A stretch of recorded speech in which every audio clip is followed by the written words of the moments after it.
Have you ever had the feeling that something was influencing you, but you didn't know what it was? As if bad thoughts came out of nowhere, or a deep sadness invaded for no reason? If so, it could be that you are starting to see something that has been hidden from the majority, the activity of the ARCHONS. The chosen ones are not special people in the traditional sense. They are those who awaken, who begin to question what they feel, think, and live.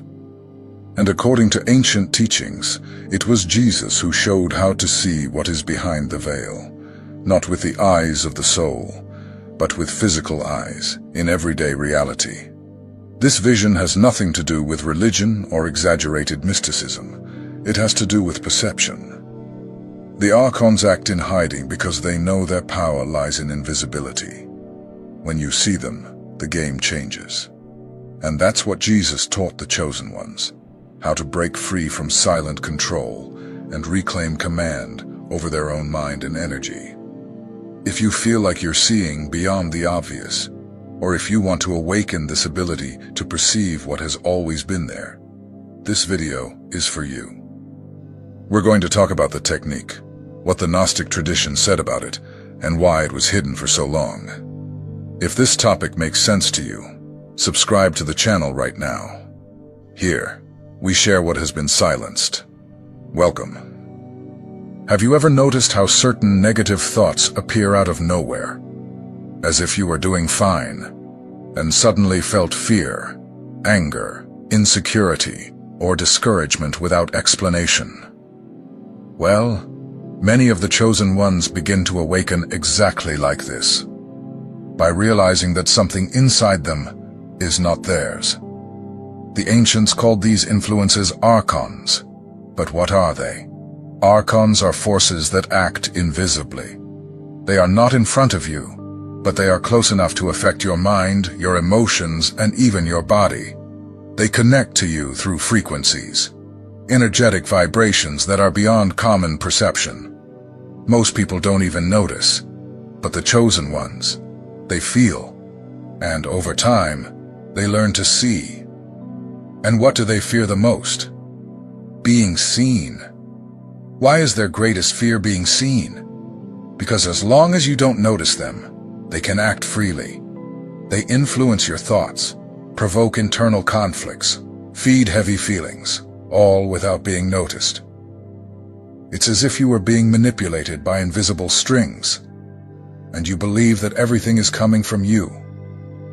But the moment you see an ARCHON, even if only subtly, a shadow, a movement out of the corner of your eye, a distortion in the air, something changes. You realize that it is not you. And just that realization already cuts off much of the power these entities have over your life. Jesus taught this. He showed the chosen ones that the physical eyes can be trained to see what was hidden. It's not about clairvoyance, deep meditation, or altered states. It's about attention and practice. ARCHONS exist at the edge of our normal vision, but our sight is more powerful than we've been taught. Science recognizes that the human eye can only see a small band of the light spectrum, between ultraviolet and infrared. But that doesn't mean what's outside of that range doesn't exist. And it's exactly in that outside the norm where ARCHONS operate. They live between dimensions, hidden in frequencies close to ours, but still invisible to most.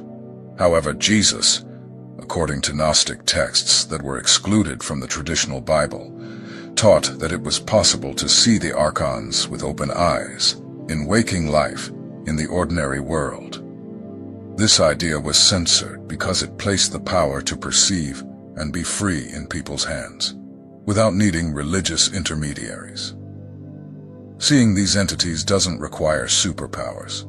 It requires awareness, practice, and a desire to know what's truly around you.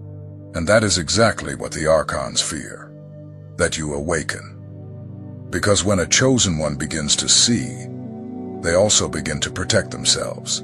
The manipulation no longer works the same way. If you've ever felt like you were being watched, noticed subtle movements that no one else sees, or feel changes in the environment without explanation. It could be that your eyes are beginning to open. And if they are, don't be afraid. You're not going crazy. You're waking up. Among the ancient texts found in Nag Hammadi, which were not included in the Bible, is the Gospel of Mary Magdalene. In this text, there's a surprising passage. Mary recounts that she passed through 7 levels of spiritual reality, and at each level, an archon tried to stop her. A disciple asks, "How did you see these beings?" And she replies, "Jesus taught us to see with our physical eyes." That answer was considered dangerous. But why? Because it suggests that we don't need mediators to see what is affecting us. We don't need authorities telling us what is or isn't real. Jesus didn't teach only about heaven or salvation. He taught how to see the invisible here on earth, that which acts upon our mind and soul every day. To see with physical eyes means to train your attention to notice what was previously ignored. It means to perceive what operates on the edges of our visual field. Jesus taught the chosen ones to do this because he knew the power of the archons is not in strength, but in secrecy. Secrecy is their weapon. The light of awareness is their weakness. The technique that Jesus is said to have taught was simple. Expand your gaze, soften your focus, and observe your peripheral vision. Instead of looking directly at something, the chosen one learns to relax the eyes and watch what appears in the corner of vision, because it's there that these entities are first perceived. Many chosen ones report experiences like this. They are alone in a room in low light, and they see a dark shape move. When they try to look directly, it disappears. But with practice, they learn not to react with direct vision, but to maintain a soft focus, and then they can see more clearly. These reports are repeated all over the world. Awakened, sensitive people begin to see dark forms, like shadows or distortions in the air, that move with intention, and they all describe the same phenomenon. When the entity realizes it has been seen, it retreats. That is the key. Jesus didn't teach the chosen ones to fight with words, but to overcome through awakened awareness. To see, to recognize, not to deny what is there. Because the greatest fear of the archons is not to be confronted. It is to be noticed. They survive in distraction, in automation, in uncontrolled emotion. When the eyes awaken, control breaks. Have you ever wondered why we can't see certain things? Even with all the technology, our natural vision remains limited to a small spectrum of light. We only see a narrow band of reality, as if we've been wearing an invisible blindfold since birth. This limitation is no accident. It was carefully designed to keep us within a safe range. In Gnostic texts, the demiurge is described as the architect of this world.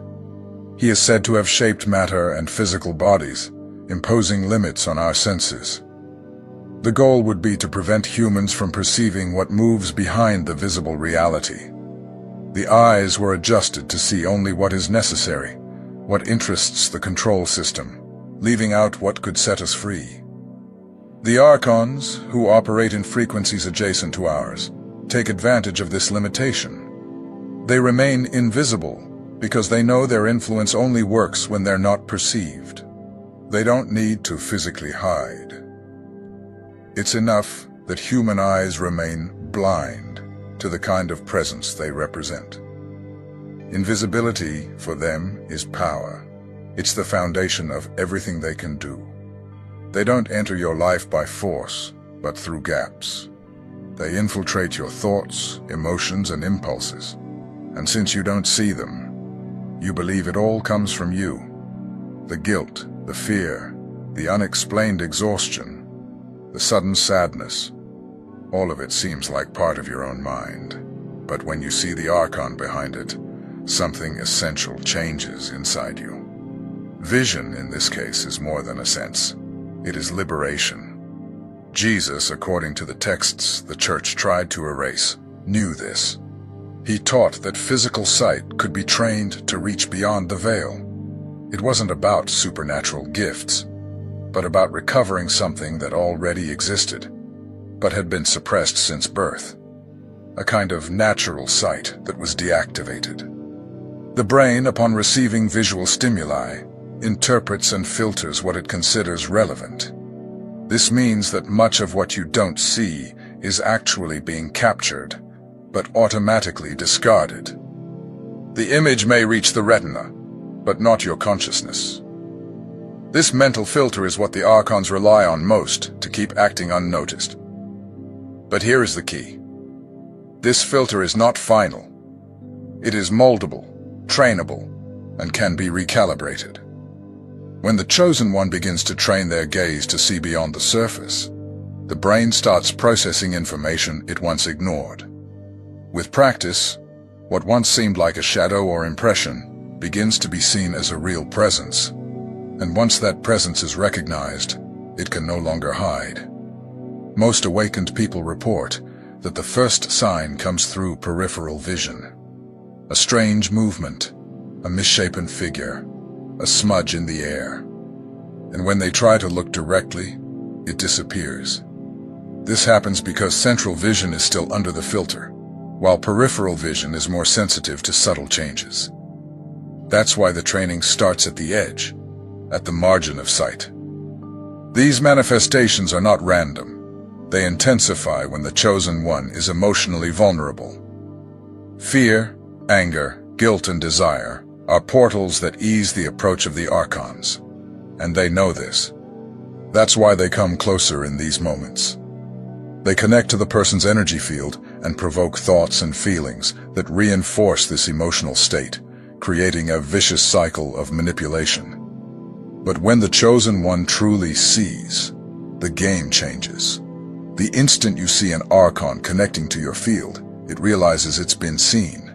And what was once a powerful influence becomes an uncomfortable, exposed, vulnerable presence.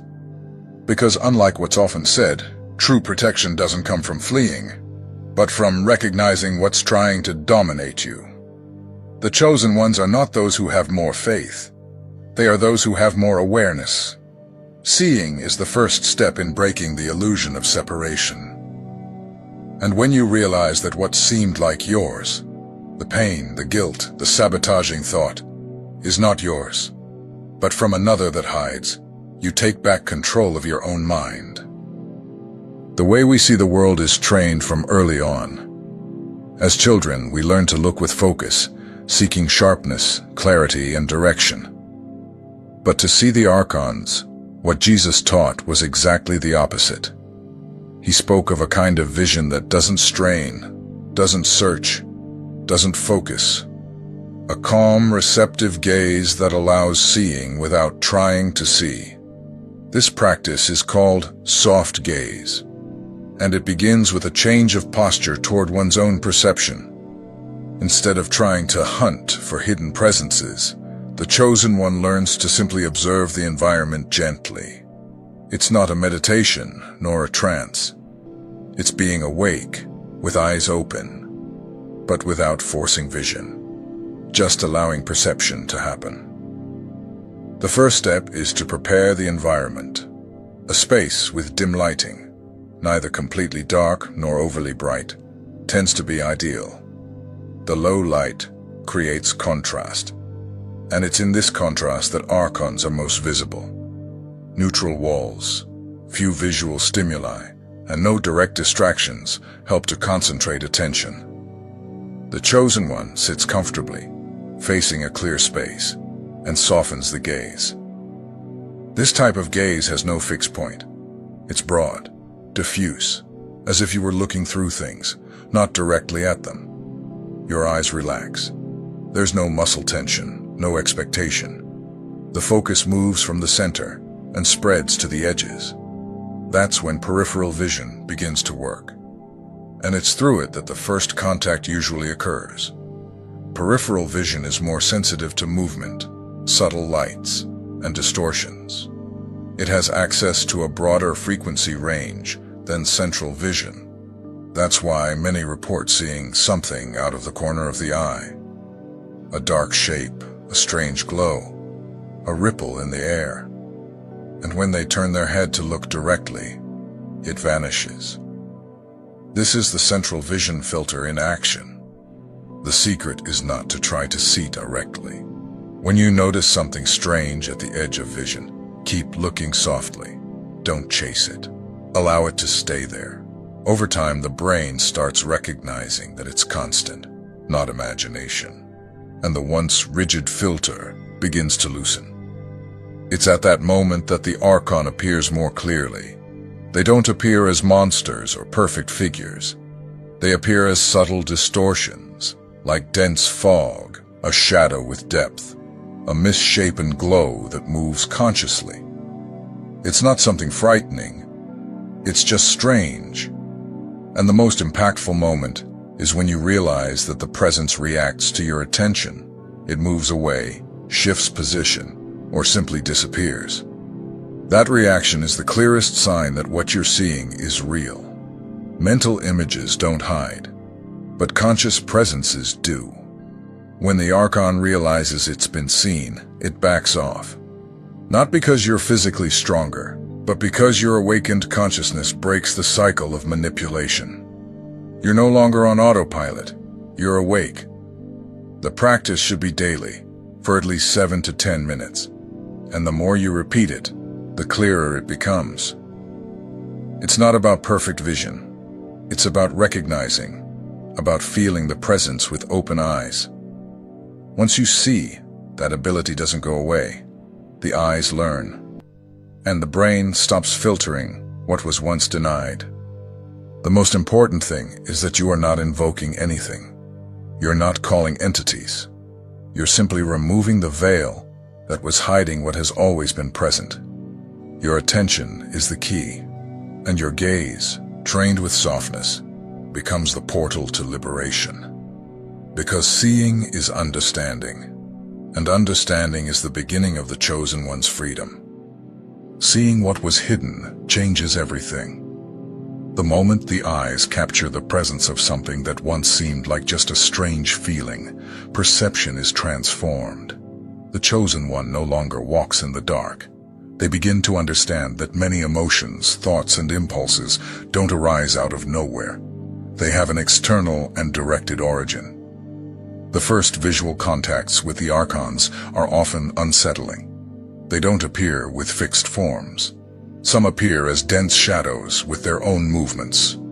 Others resemble heat waves in the air, distorting the space around them. Some manifest as faceless humanoid silhouettes, just presence.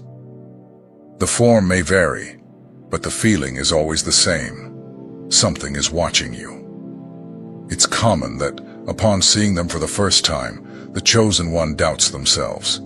The mind tries to rationalize. Was it a reflection, eye fatigue, an illusion? But this doubt quickly vanishes when the Archon reacts to being seen. It moves, pulls back, or recoils as if it's been caught. This response confirms the reality of the vision, and that's when the dynamic completely changes. Before, the Chosen One was the target of invisible influences. Now, they become a conscious observer. And when there is conscious observation, manipulation weakens. The presence of attention already cuts much of the energy that feeds these beings. They feed on emotional unconsciousness, a scattered mind, the fear that seems to come from nowhere. Upon perceiving the presence of an Archon connected to a sabotaging thought or heavy emotion, the Chosen One begins to separate what is theirs from what is manipulated. That clarity brings freedom. Anger ceases to be automatic. Fear loses its strength. Discouragement begins to be recognized as an attack, not a personal failure. That is real spiritual power. An interesting phenomenon reported by many awakened individuals is that after seeing an Archon, the physical body also reacts. Some feel chills, others feel sudden heat, as if energy is being withdrawn. There are cases where the Archon tries to resist, but the gaze of the Chosen One, calm and steady, dissolves the presence. Not through aggression, but through awareness. Environments also change. The house feels lighter, the corners less oppressive. The place where there was once a constant feeling of heaviness now becomes neutral. That's because constant observation acts as a kind of energetic cleansing. Archons don't stay where they are seen. They need anonymity to survive. The light of your gaze drives away the invisible predator. That's why it's common for the Chosen One to begin seeing Archons in places they never imagined. Hospitals, churches, government buildings, schools, places of high emotional traffic. They're wherever there is intense emotional energy, especially if it's negative. But now, with awakened eyes, the Chosen One is no longer a victim. They are an active presence in the midst of the invisible. When a Chosen One begins to see beyond their own reality, something inevitable happens. They start to see the Archons connected to other people. This can be painful, because you realize how much those you love, and even strangers, are being manipulated without realizing it. It's like watching someone being controlled by strings they can't see and not being able to cut those strings for them. The situation becomes more evident in ordinary conversations. Someone says something aggressive or irrational, and the Chosen One, with trained eyes, clearly sees the Archon vibrating, reinforcing that speech. The person believes that the thought or behavior is theirs, but the Chosen One sees that it was implanted, subtly induced by something external. This brings a new kind of responsibility. The Chosen One is not there to confront or point fingers. They understand that most people are still asleep, unaware of these influences. They also know that if they try to alert someone who's unprepared, they will be called crazy, exaggerated, or too mystical. That's why silence becomes part of the awakening. Not out of fear, but out of respect. But there is something they can do. Keep their own light on. By maintaining a state of awareness, by continuing to see and not be deceived by appearances, they become a point of stability. Archons avoid conscious people, because they know their disguise doesn't work there. And this awakened presence can indeed positively influence the surrounding environment. In homes, for example, the Chosen One starts to notice the points where entities anchor themselves. Dark corners, mirrors, windows, doors. With simple observation and the conscious declaration, "I see you. You have no power here." Many report that these presences disappear, not because they were forcibly expelled, but because they lost the energetic field needed to remain. Seeing Archons connected to loved ones is difficult, but it helps the Chosen One not to take everything personally. They understand that certain behaviors, once painful, have origins beyond the person's own awareness. That brings compassion, and it also protects their own field, because they no longer get emotionally involved like before. They observe, understand, and remain centered. The most important thing to remember is this: to see is not to judge, it's to liberate. When the Chosen One sees clearly, they not only protect themselves, but also become a living example of awareness. They show with their own energy that it's possible to live awake, alert, present, and that there is a real way out of invisible control. All it takes is to look with truth. The Archons have never feared your strength, your faith, or your intelligence.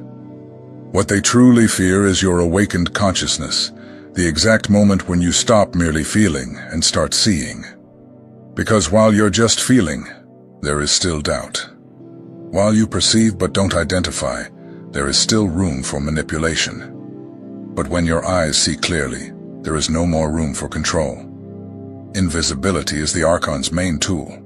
They act in silence, in emotional cracks, in mental noise. They don't need to approach with violence because they've learned to operate subtly. They influence thoughts, generate impulses, create emotional states that feel like you. And that is precisely why seeing changes everything. Because the moment you identify the external origin, you separate what is you from what is not. To see is an act of clarity. It doesn't require dogma, religion, or mysticism. It requires presence, practice, and courage. Because looking at what has always been there, but has been denied for a lifetime, is uncomfortable. But it is in that discomfort that the true power of the chosen one is born. They don't just perceive. They witness with open eyes the truth behind appearances. That vision is yours by right. It has been suppressed for generations, censored by institutions, ridiculed by systems that depend on collective blindness. But it remains alive. And every chosen one who decides to train their gaze, who learns to soften their vision and observe what moves beyond the visible, reclaims what was hidden from them since birth. The ARCHONS cannot stand being observed. They do not feed on your conscious pain. They need confusion, internal chaos, raw emotion that arises without understanding. But when you see, everything is revealed. What once seemed like an attack becomes a pattern. What once seemed like weakness becomes an alarm. What once drained your energy now loses access to your field. If you have already seen or have started to see, declare it. Not as a shout to the world, but as an affirmation to yourself. I see them. Write this in the comments. Simple, clear, without fear. Not to prove anything to anyone, but to confirm within yourself that your vision has been restored. And from this point forward, their control is over.